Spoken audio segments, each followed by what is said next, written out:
आप ये देखिएगा क्या रेशेदार हलीम तैयार हुई है। ऑथेंटिक रेसिपी मैंने आप लोगों को सिखाई है।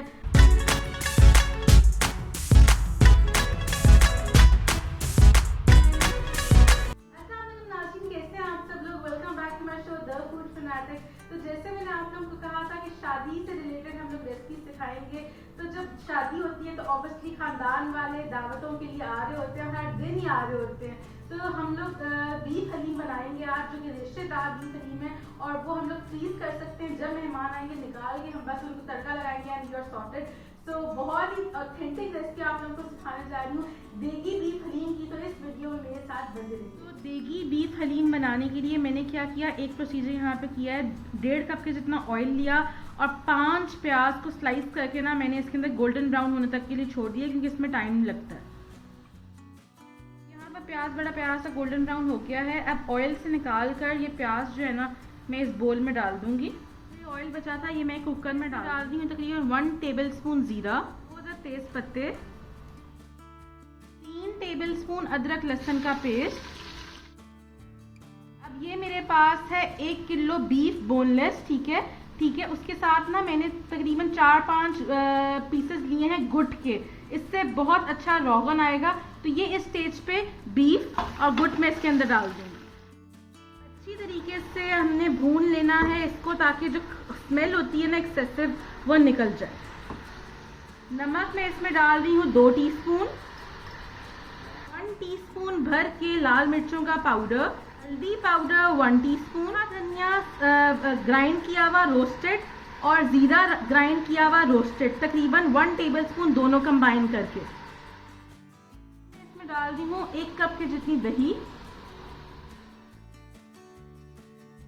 देखिएगा बड़ा ज़बरदस्त सा मसाला यहाँ पे भुन चुका है, कलर इसका बड़ा ज़बरदस्त आ गया है। अभी जो प्याज हमने फ्राई करके रखा था ना, इसमें से मैं बिल्कुल 1/4 सा बचा लूँगी। ये हम बिल्कुल लास्ट में डालेंगे। बाकी हम जो है ना बाकी सारा प्याज जो है ना मैं अभी स्टेज पे इसके अंदर ऐड कर दूँगी। इतना सा बचाया है गार्निशिंग के लिए।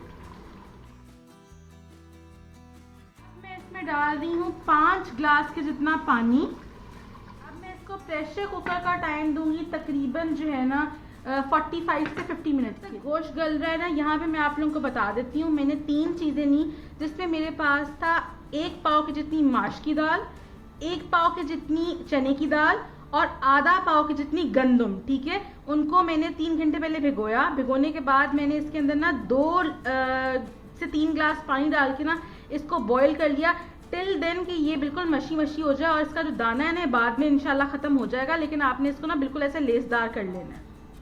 पास है आधा पाव गंदम का दलिया, ठीक है, नॉर्मल पॉरेज जैसे हम लोग पकाते हैं।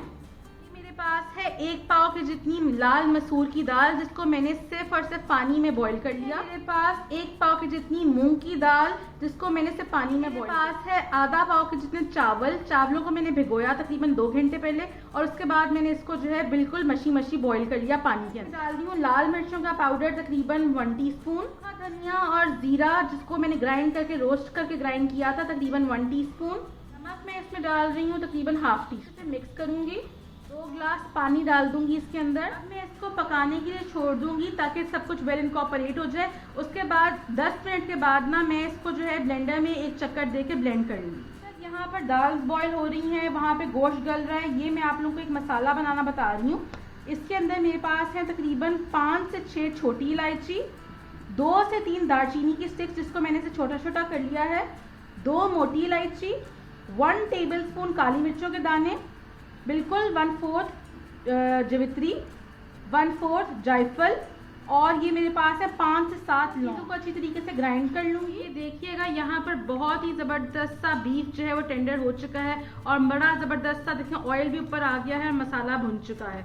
अब हम लोगों ने क्या करना है, मसाला मैंने आप लोगों को बताया था कि मैंने ग्राइंड करना है, वो तकरीबन 1 टीस्पून भर के ना इस स्टेज पे मैं इसके अंदर जो है ना मसाला डाल दूंगी, ठीक है। 1 टीस्पून थोड़ा भर के डालना है। ज़रा सा मिक्स करूंगी और इसके अंदर से ना मैं तेज पत्ता निकाल लूंगी और जो मोटी गुट के पीसेस थे ना वो निकाल लूंगी, और जो बीफ है ना उसको मैं रेशा करके आती हूँ। और ये जो मसाला सा बचेगा ना ये हमने जो है दालों के मिक्सचर के अंदर दाल को मैंने हैंड ब्लेंडर से या फिर ब्लेंडर में डाल के एक दफ़ा चक्कर दे दिया था, बहुत ही फाइन सा ही हो गया है। जो हमारा सारा मसाला था ना ऑयल समेत ये मैं इसमें डाल दूंगी। गोश्त में मैंने अलग कर लिया है, इसको मैं एक चक्कर ना चॉपर में चॉपराइज करके आ रही हूँ ताकि बिल्कुल नरम सा रेशा हो जाए। और गुट और तेज पत्ता मैंने इसमें से निकाल के डिस्कार्ड कर देना है। इसको मैं अच्छी तरीके से मिक्स करूंगी और इसको पकाऊंगी तकरीबन 8 से 10 मिनट के लिए ताकि सब कुछ वेल इनकॉर्पोरेट हो जाए। उसके बाद हम इसका नमक वगैरह चखेंगे। ये देखिएगा यहाँ पे कितनी अच्छा टेक्सचर जो है हलीम का आना शुरू हो गया है, कितना अच्छा घुट चुका है। अब ये मेरे पास है जो गोश्त, जिसको मैंने चॉपर में ना चॉपराइज कर लिया है उस रेशे के लिए जो हमें चाहिए। अब ये सारा गोश्त जो है ना मैं इसमें डाल दूंगी। साथ ही मैं इसमें नमक डाल दी क्योंकि नमक मैंने चखा है तो नमक कम है, तकरीबन 1 टीस्पून। काली मिर्चों का पाउडर 1 टीस्पून, मसाला पाउडर 1 टीस्पून। इसी तरीके से मिक्स करूंगी और 5 से 7 मिनट के लिए इसे पकाऊंगी ताकि गोश्त जो है ना वो यकजान हो जाए दालों के अंदर। एंड उसके बाद हम इसको तड़का लगाएंगे।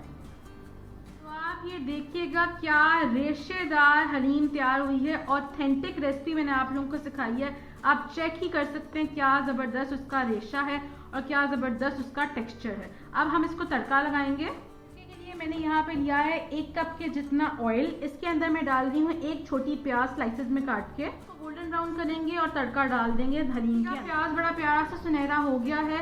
आधा मैं इसमें डाल दूंगी और आधा मैं बोल के ऊपर डालूंगी तड़का।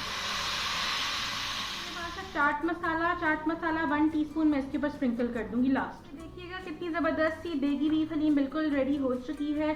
किसी भी ओकेजन के लिए आप बना के रख सकते हैं, इसको फ्रीज भी कर सकते हैं, फिर निकाल के आपने इसको थोड़ा सा तड़का मजीद लगाना होगा। ठीक है, इसको मैं डिश आउट कर, यहाँ पर जो हमने तड़का रेडी किया था ये थोड़ा सा मैं इसके ऊपर डाल दूंगी। थोड़ा सा चाट मसाला स्प्रिंकल करूंगी और ज़बरदस्त सी देगी बीफ हलीम बिल्कुल रेडी हो चुकी है। हलीम बिल्कुल इनकम्प्लीट है लवाजमात के बगैर। तो यहाँ पे पुदीना, ब्राउन प्याज, हरी मिर्चें, बारीक कटी हुई अदरक और लेमन मैंने रख दिया है। एंड बस नान में कुछ लोग तो चम्मच से इंजॉय करते हैं, तो जरूर ट्राई कीजिएगा। यहाँ पे ज़बरदस्त सी देगी बीफ हलीम बिल्कुल रेडी हो चुकी है। बिल्कुल ऑथेंटिक रेशेदार बीफ की हलीम की रेसिपी मैंने आप लोगों को सिखाई है, तो जरूर ट्राई कीजिएगा। मुझे इसका फीडबैक लाजमी दीजिएगा। मैं आपके फीडबैक की मुझे से रहूँगी। फिर मिलेंगे, अपना बहुत ख्याल रखिएगा। अल्लाह।